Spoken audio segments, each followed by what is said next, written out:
忘记了是从什么时候开始，柬埔寨吴哥窟成了我一生必去一次的执念。可能是2000年梁朝伟的《花样年华》，也可能是2001年安吉丽娜·朱莉的《古墓丽影》，更大的可能只是某一天对吴哥掠影的惊鸿一瞥。吴哥窟是柬埔寨的国宝，是被印在柬埔寨国旗上的国家符号，是被淹没在原始丛林中近千年的世界遗产。亲身抵达这里时，我们和1861年来此寻找动物标本，却无意在原始森林中发现宏伟惊人的古庙遗迹的法国生物学家亨利·穆奥狠狠共情。吴哥寺庙里的低语，高棉神秘的千年微笑，叹为观止的建筑工程，精美绝伦的浮雕石刻，历经烽火的英雄战象。正如亨利所说，此地庙宇之宏伟，远胜古希腊、罗马留给我们的一切。走出森森吴哥庙宇，重返人间，刹那间犹如从灿烂的文明堕入蛮荒。上期视频从马德旺走水路抵达暹粒后，我们花了15天时间停留在这里，用来充分感知吴哥。这期及后面几期视频，我们和大家一起走进那段神秘的历史，触摸淹没在丛林中的吴哥文明。视频制作不易，欢迎大家点赞、评论、转发。大家好，我是狒狒，我们正在背包环游东南亚。这里呢是我们在柬埔寨的最后一站暹粒，也是我们这趟来到柬埔寨最重要的旅行目的地。因为呢，暹粒有我们向往了很多年柬埔寨的国宝，也是被誉为世界7大奇迹之一的吴哥窟。今天已经是我们来到暹粒的第8天了，但是呢，过去的1周我们一直在酒店里休息以及剪辑视频。从今天开始呢，我们接下来的几天最主要的任务就是参观吴哥窟了。吴哥窟是世界上最大的庙宇类建筑，不但是规模宏大，而且呢，它的位置也比较分散，那想仔细的游览一遍是比较难的。一般来说呢，游客们来到暹粒想参观吴哥窟会按照一个小圈、大圈和外圈的顺序去参观。那可以选择的交通方式就包括像租自行车、租摩托车，或者是直接包车游览。那我们俩选择的就是包车。其实我们酒店的外面这些停的这个突突车呢，全部都是带游客去参观那个吴哥窟的包车。他们的价格我问了一下，想把这个小圈、大圈和外圈这些地方完整的跑完3天的行程，包车费用大概是70到90美元。不过呢，我们没有在当地选择，我们是在一家国内的旅游平台上选了一个突突车的包车，价格是650人民币。好像看起来比当地找的要稍微贵一点点，但是呢，这个司机是会中文的，你是可以选择那个语言的，所以我们选了个中文包车司机，这样沟通起来会比较容易一点。嗨，这位就是接下来3天要带我们游览吴哥窟的柬埔寨司机加向导小何。你好，你好，我是小何，是柬埔寨人，是一中国人的来到我们这边的旅游的，谢谢。小何的中文非常好啊，然后这个就是我们接下来3天的座驾，一辆非常拉风的突突车。先去买门票，是吗？是的，我们先去买门票，我们这就买了个3天的门票，买个3天的。对，然后我们再去那个吴哥窟，因为今天我们是去那个小圈，走小圈，然后下午我们在那个去那个巴坑山看日落的。好的，好的，好，公主请上车。公主请上车。谢谢。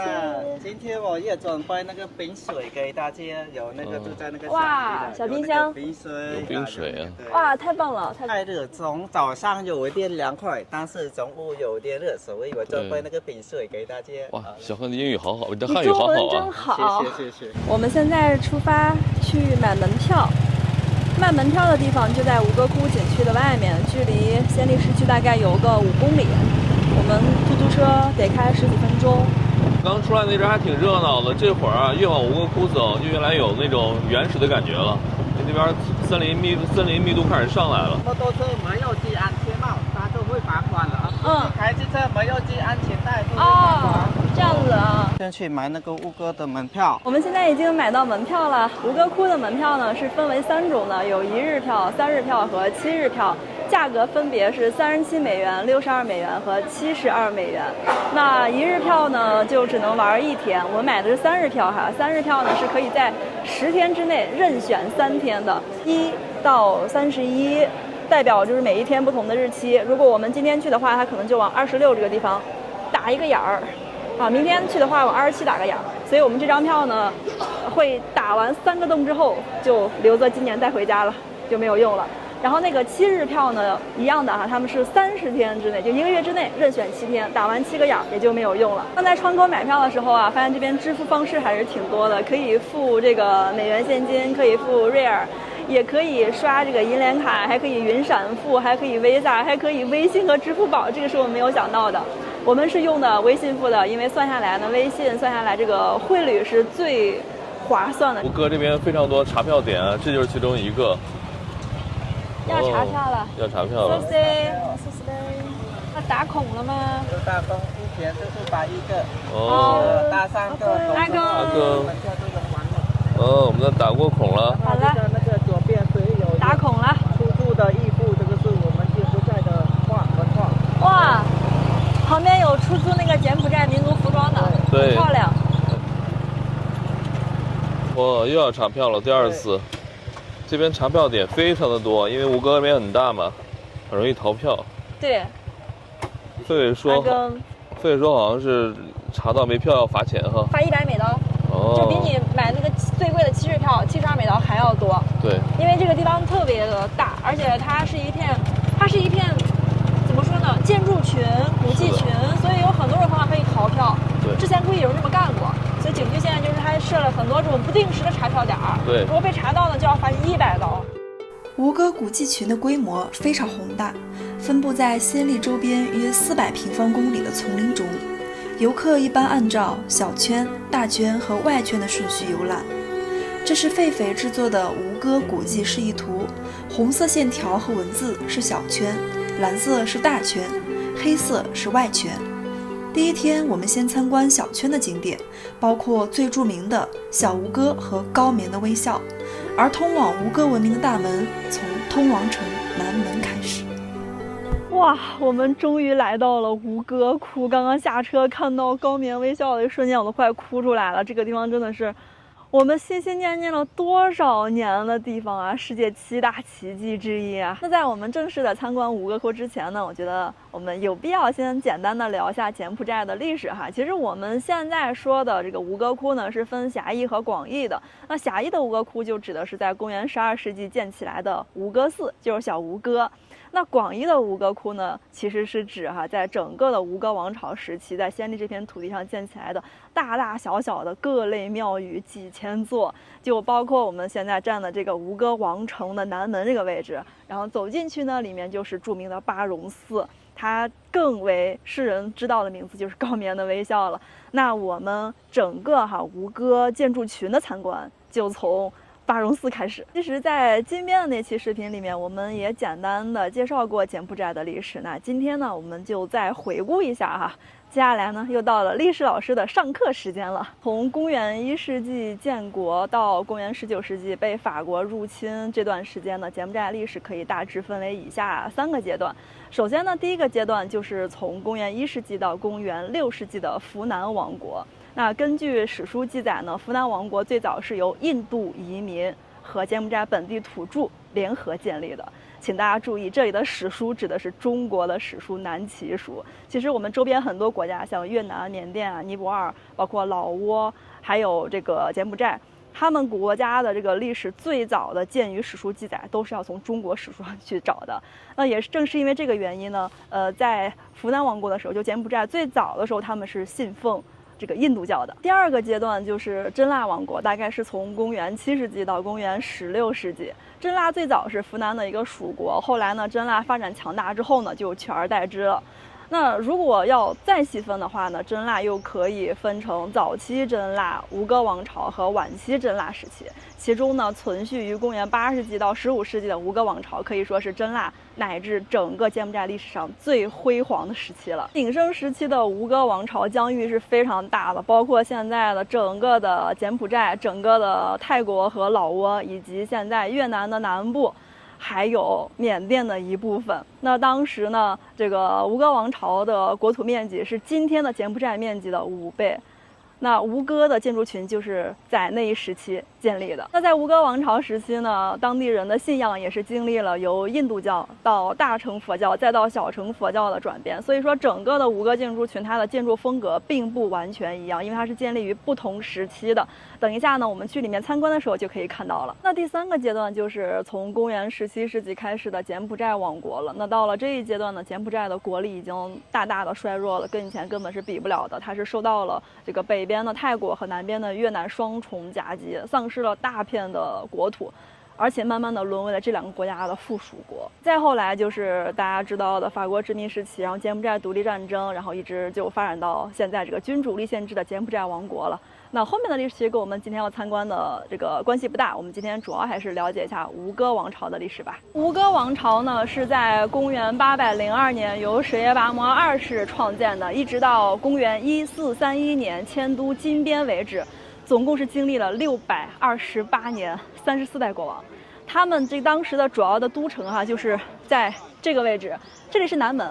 我们去边上看一下，这个位置呢，其实是一个类似于护城河一样的地方。那当时呢，吴哥王朝为什么比较的强盛能够统治整个的中南半岛？主要就是因为，首先呢，是从这个古印度带来了比较先进的生产方式以及高度发达的文明。那其次就是当地修建了这种运河。运河在吴哥王朝中可以说是发挥了极其重要的作用，因为当时呢都是农业国家，这个运河呢一方面是解决了当地的农业灌溉的问题，另一方面更重要的，通过运河这些大量的石头，非常重的石头，才有可能从这个郊区的山运到城里来，修建起了吴哥窟、都城和所有的庙宇，这个就很厉害了。哇，我发现这边有好多好多的印度人看。印度游客，对，这个就是那个 Nagas， 两边都是 Nagas， 然后中间的这些雕塑这个很有意思。你看，它这一边呢全都是修罗，然后那一边呢都是阿修罗。这个阿指的是否定的意思，修罗就是天神。你看它每个都长得很慈眉善目的。我们去那边看看吧，阿修罗都是非常凶神恶煞的。你看，阿修罗和修罗长得完全不一样。阿修罗它就是嘴角向下，看上去非常生气、非常愤怒的样子。这个桥呢，它两侧的修罗和阿修罗都是各自有54尊，加起来是108个，也是一个在宗教里面很重要的数字108。在吴哥王城南门口这个通道就能看到以前印度教的一个史诗。这个史诗的名称呢，就叫做《搅动如海》。就说54个天神跟54个邪神在这边去提炼一种长生不老的丹药。从吴哥古城的南门进来之后这边就是一望无际的原始森林了。在古代的时候，这边应该也是很多建筑的，但现在都看不到了。我们现在呢就去下一个景点，叫做巴戎寺。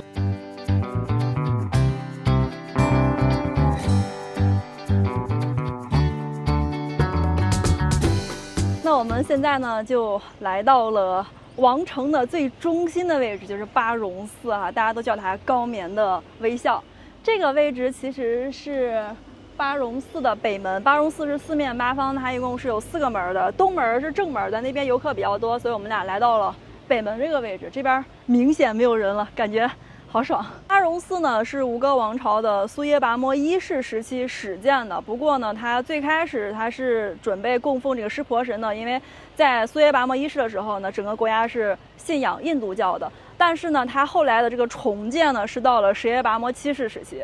什叶拔摩时期呢，整个的这个吴哥王朝已经改信大乘佛教了，所以里面的这个建筑就完全跟以前不一样了，有很多地方就推翻了。这座巴戎寺呢，它这个建筑本身呢是一座金字塔形的建筑我们可以看到呢，它最中心的是一座3层的这个空心的宝塔，就最高最大的那块儿。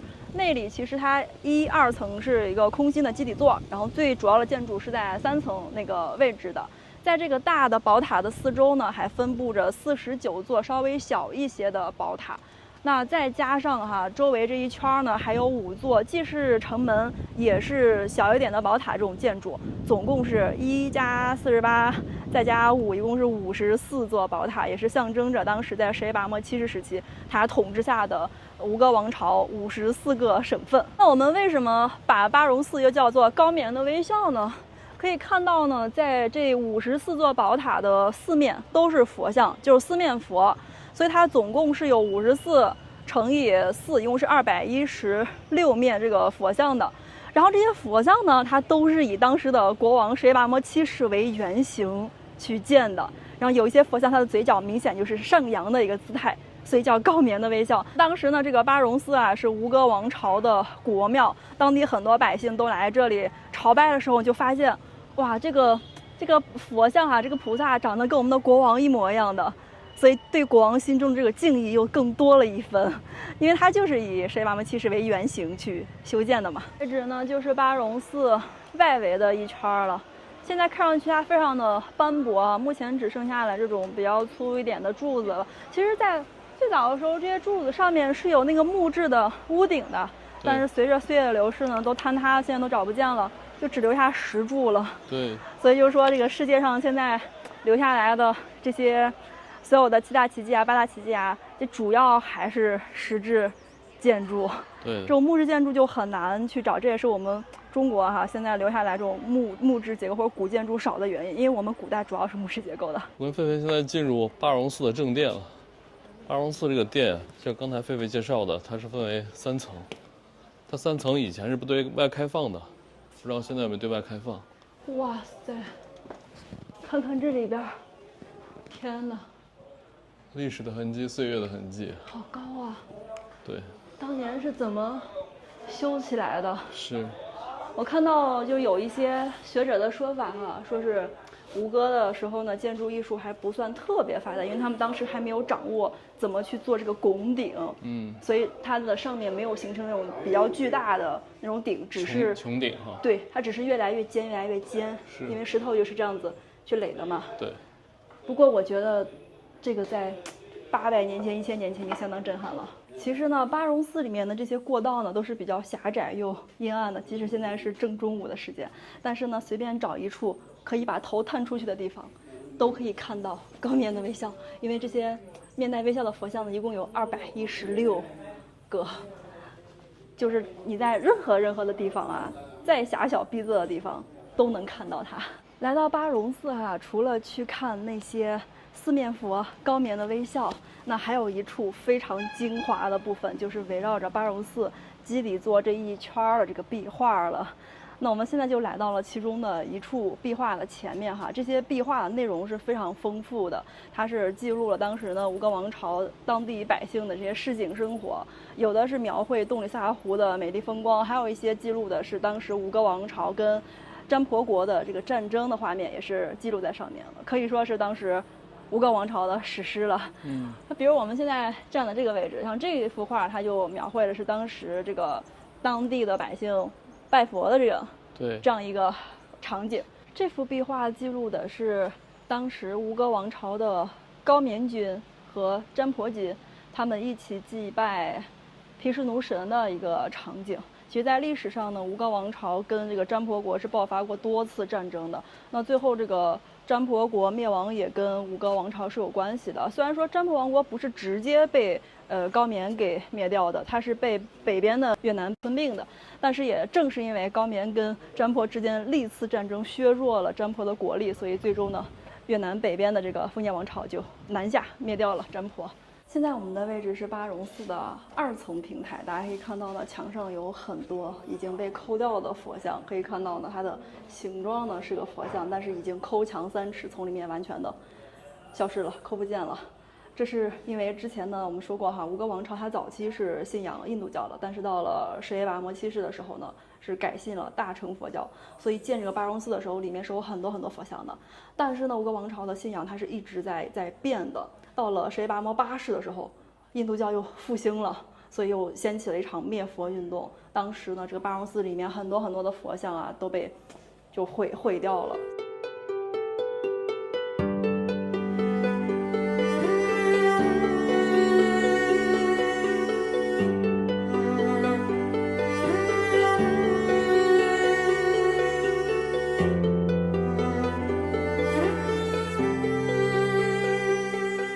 过了巴戎寺往前走一点啊，我们前面就是八方寺。八方寺这儿的猴子特别的多，这个引道特别的漂亮。这个八方寺呢，也是我们今天要参观的小圈中的一个寺庙，它就在巴阳寺北边200米的位置，非常近，过个马路就到了。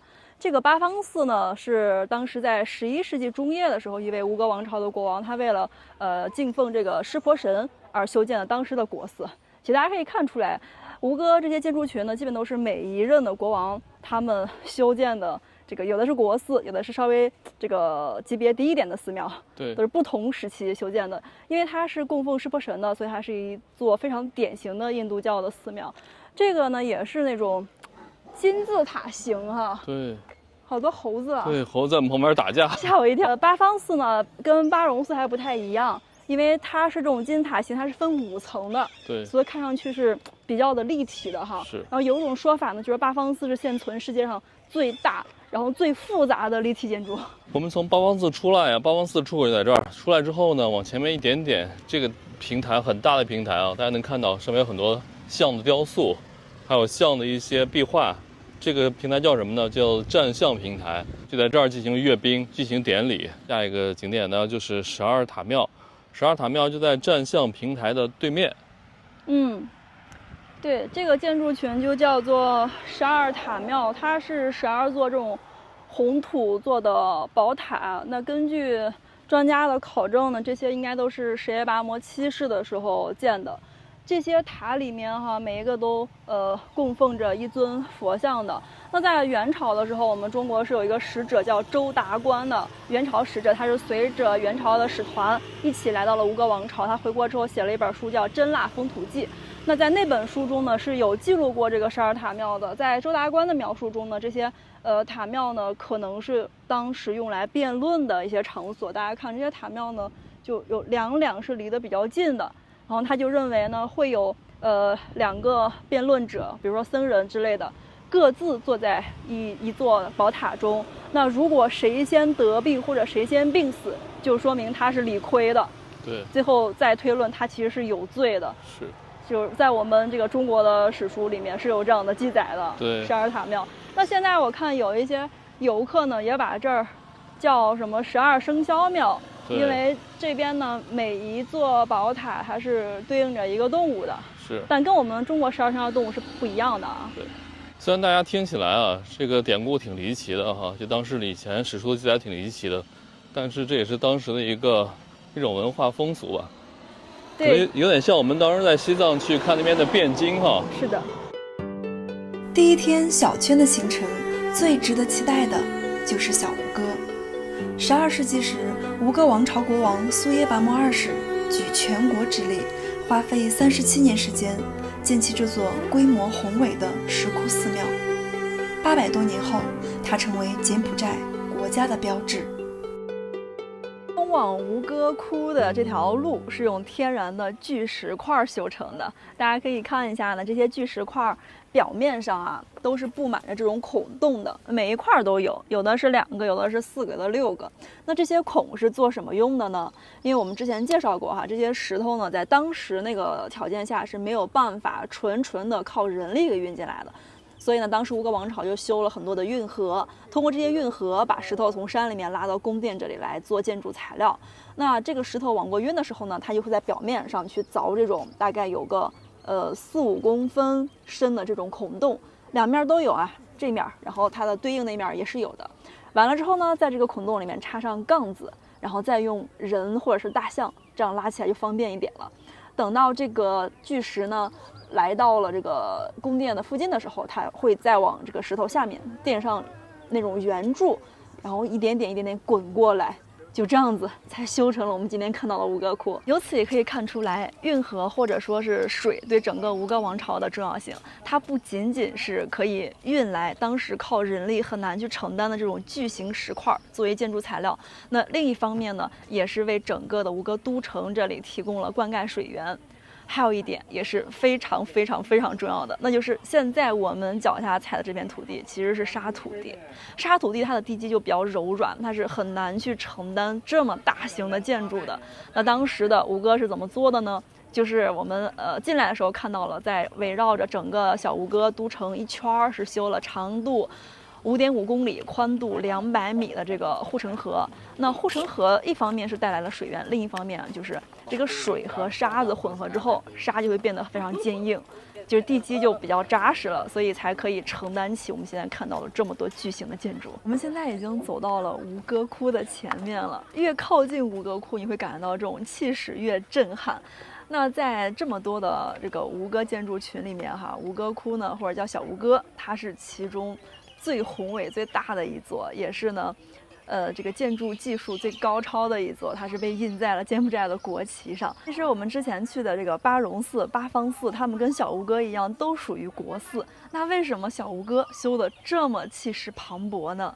这是因为修建它的国王叫做苏耶巴摩二世。那这位国王当时获得王位的这个途径可不是那么的名正言顺哈，直白点说呢，他就是篡位来的。所以呢，苏耶巴摩二世呢，他登基之后，他就要立志，我要修一个比以往历任所有国王的国庙都要规模宏大的，来让大家都崇敬我。因为毕竟他可能心里有鬼吧，所以就想做一个最大的用来服众。小吴哥是吴哥古迹中保存最完整的建筑，它的精华在于极为精致且富有真实感的浮雕。穿行在幽幽暗暗的回廊中，每一幅浮雕都仿佛在诉说一段古老的故事。整个吴哥寺里面艺术的精华应该就是围绕着这个主殿一圈的浮雕了。这些浮雕呢，大部分的故事都是关于印度教的大神毗湿奴的。这些题材基本都是取材于那个摩诃婆罗多的。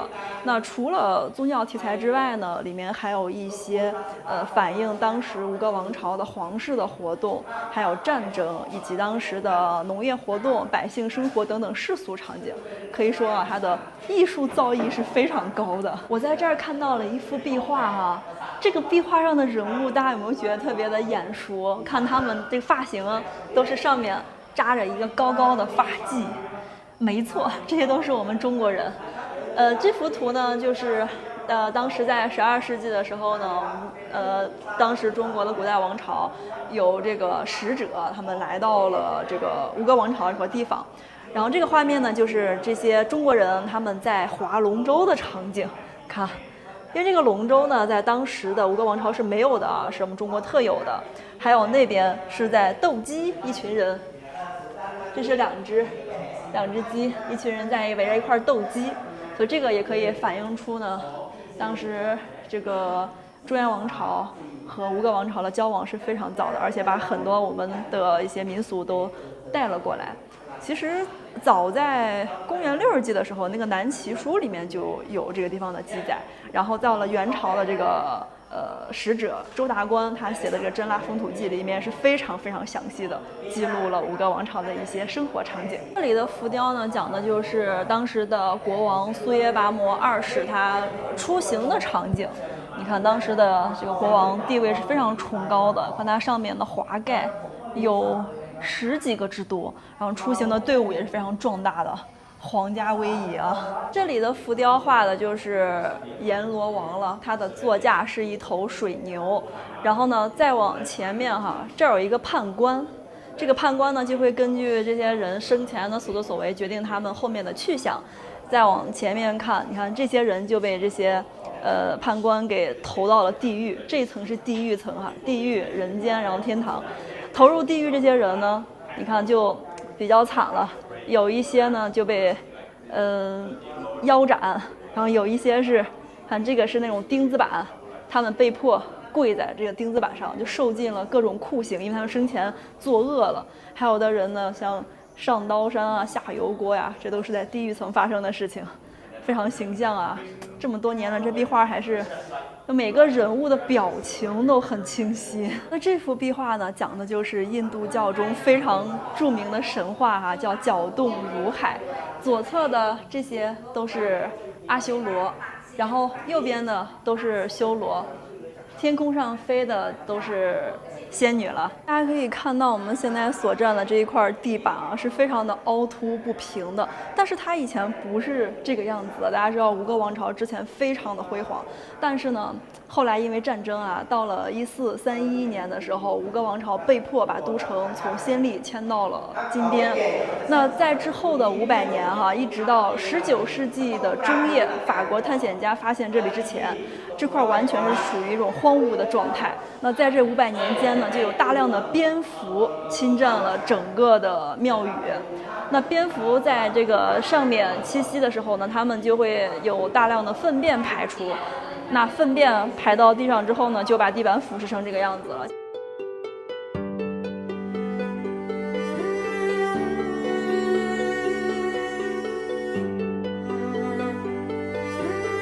吴哥建筑群这里啊，曾经拍摄过很多很有名的电影。那最著名的应该就是安吉丽娜·朱莉主演的《古墓丽影》，还有一部电影咱们中国观众应该都非常熟悉啊，就是由梁朝伟主演的、王家卫导演的那部《花样年华》，应该是20多年前的电影了。那当时在那部影片的结尾呢，梁朝伟一个人来到了柬埔寨的吴哥窟，他对着一个小洞倾诉出了自己心中的秘密，然后再拿泥巴把那个洞封存起来了。就那个场景，就是在吴哥窟小吴哥这里的藏经阁这里拍的。我们在吴哥寺里面转的时候啊，就发现有几处的建筑，它的颜色和别的是不一样的。比如说这个，它这个颜色就明显的发白，和旁边的那个就是历史的那种痕迹是完全不一样的。本来呢，我们以为这个建筑是后期才修复的，但是导游说并不是。那答案是什么呢？那当然呢，现在呢，这个吴哥窟是世界遗产，每年呢，联合国会专门批这个资金去进行修复的。那之前呢，在这里成为世界遗产之前，就当地政府它是没有能力去对这里进行保护的。那在有一年呢，当地就找了这个印度的这个技术人员过来帮忙进行一些修复。那印度的技术人员他们用那种洗地剂啊，把包括这个塔还有后面的好几个全部洗成了这种颜色了，感觉有点怎么说呢？褪色了或者漂白了这种的，对，就技术可能当时达不到，所以我们就看到它很突兀的，跟旁边的这些发深色的黑色这个颜色，它在里面就显得特别新，很奇怪哈。原来原因是这样子的啊，印度人给洗坏的。修建小吴哥的时候呢，主要用到了2种石头，像这个基底座呢会用比较坚硬的岩石，然后中间填充的部分会用到火山石，比如说这一块。火山石的优势就是，首先它比较轻，第二个它表面布满了这种孔洞，比较方便这个水分、潮气的排出。建造吴哥寺用的这些石头哈，它们彼此之间是没有任何的粘合剂的，像石灰这些都是没有用的，而是根据不同石头的形状，它们嵌合在一起，然后再加上这些石头本身的重量，就把它们一层一层这样子垒起来的。可以看到这个顶呢，这个石头明显就是它的形状是完全不一样的，但是非常的结实。你能想象吗？没有任何的粘合剂，就完全是利用了我们中国类似的这个榫卯结构。杨哥说这个地方叫回音塔。我们拍手、拍大腿、拍肩膀都是没有回音的，只有我们拍胸膛才有回音。哎，真的有啊！因为人的这个胸腔里面是空的，所以会有声音吗？不错。哦，拍手是没有的，我试一下。但是呢，在古代人呢，他心里就不愉快、不舒服。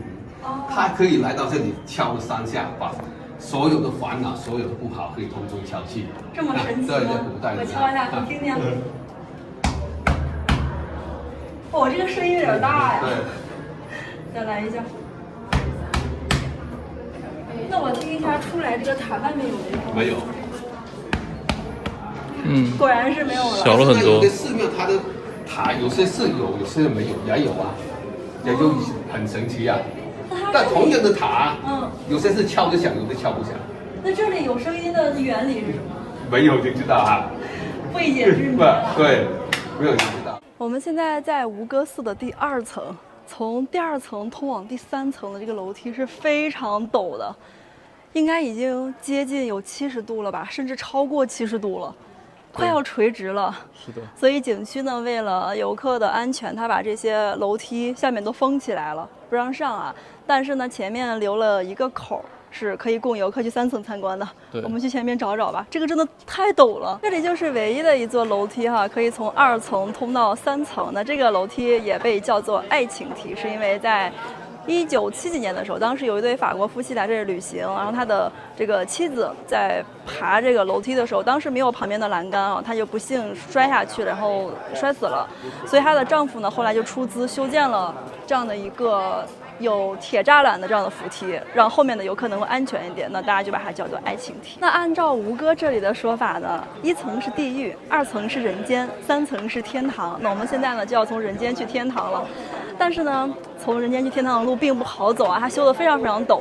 那当时是为什么把它设计的这么陡呢？就是让大家知道哈，去往天堂的路从来不是一帆风顺的，并且呢，上面是有这个神灵的，让大家一定要五体投地，这样爬着去，就是很虔诚的去拜这个神灵。那我们就它是单行的，这边是下，这边是上，我们从这边上吧。我们从这个楼梯上来了，大家看一看。哇，这楼梯多陡啊，角度太陡了，所以从这边爬上来啊，一不留神真的容易摔死。真是没想到呀，在小吴哥的第3层也有这么多乱涂乱画、到此一游的。我们现在站的这个位置呢，就是小吴哥这里5座宝塔最大的一座了，然后周围是另外的4座。大家看一下这个角度，跟我们在下面看完全不一样。就是这个寺庙呢，叫做中心点啊，它就东西呢有1500米啊，南北有1300米。这个寺庙的建筑就是正常方形的，对，这个地方就是中心点，最中间的一个点落。我现在打开我手机的指南针，把它放在最中心的这个点，朝着最中间0度。对，正北的。对，就是说明呢，它这个宫殿的建筑是非常考究的，这条线就是正南正北的，一点都不差啊。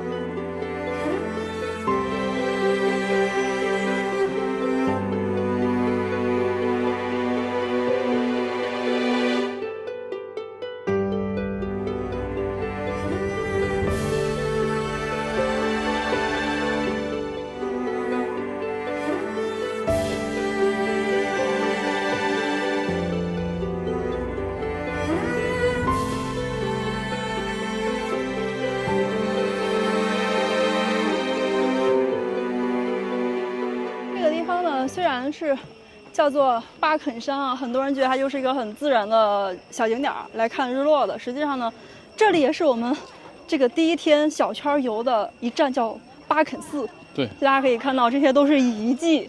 我们并不是在一座荒山上去看日落的，而是在一座千年古迹上，我们要爬到顶上去看。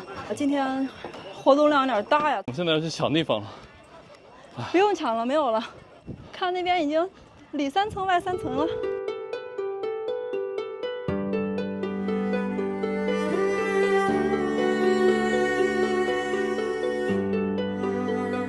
我们终于回到暹粒城里了。今天的晚饭呢，我们来到了暹粒市区的一家中国老板开的火锅店里。这个老板呢，他是吉林吉安人，然后老板娘是柬埔寨本地人，但他们做的是这种成都火锅，对，味道很好的。我们已经来吃了4、5次了。柬埔寨这边结婚，农村要那个5000美金的那个彩礼。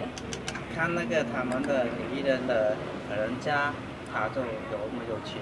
如果他有钱多，男人就也跟他们丈量的钱也可以多一点，5000美金左右。女孩家有钱会要的更多一些。这样子。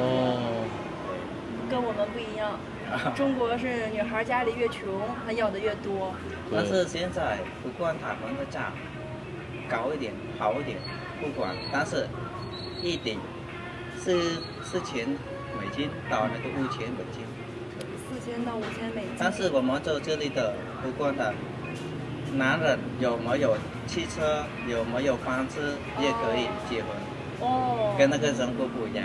对，跟中国不一样。中国我听说，那个没有汽车，没有房车，就很难。那不是听说，那是真的。和那暹粒这边的工资就是$200哈，150到100多到200美金是这样的。但是如果有一些人，他做工作就好一点，因为他都在那个酒店上班呢，他会讲中文啊，会讲英文啊，服务业呢，对，他的工资就好一点。能有多少？300？差不多300，差不多300、350。哦，那挺高了哈。对，如果在那个西港那边啊，更高。西港那边，港的消费也很高，很高，一份炒米饭要$5了。对，太夸张了。然后我带客人去西港，我都住在那个车上睡觉了，没有住那个，真的很贵，没有住那个房间住，很贵。太贵了。一个晚上，我们这边的一个晚上也可以住到那个8块、10块、15块美金，但是那边都找不到了。